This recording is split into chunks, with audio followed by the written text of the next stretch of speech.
กลุ่มหนึ่งยกมือใครนำเสนอครับอ้าวค่ะท่านแล้วนะคะพี่น้องกลุ่มหนึ่งสิเบาได้ป่ะอันนี้ก็เป็นยารักษาโรคนะคะก็จำเป็นแน่อยู่ได้พี่น้องถ้าเจ็บเป็นก็ต้องไปหาคุณหมอนะคะอันดอกเบี้ยก็คือท่อกสเพิ่นก็เก็บทุกปีเนาะค่ะ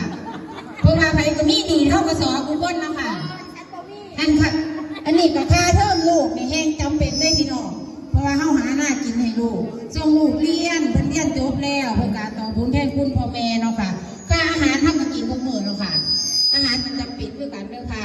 อันนี้ของใส่ในบ้านเนาะค่ะของใส่ในบ้านนี่ก็บ่แม่นว่าสิจำเป็นตลอดไปเนาะค่ะบางอันมันทางเฮาก็จังซื้อเนาะค่ะก็ประหยัดลงจักหน่อยเสื้อผ้านี่ก็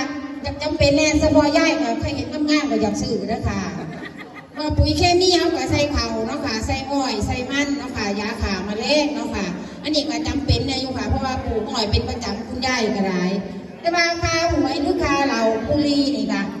ก็บ่ถือว่าจำเป็นบ่ได้ดอกค่ะหวยก็แต่ยายก็มักซื้อคือกันเด้อค่ะเราได้กับมันกินอยู่ค่ะเป็นบางครั้งแต่ว่าบุหรี่ไม่ได้สูบเด้อค่ะค่ะกุ้งนึ่งกระจงแค่นี้เนาะค่ะค่ะปรบมือกลุ่มหนึ่งนะครับรับรางวัลเลยครับรางวัลเลยกลุ่มหนึ่ง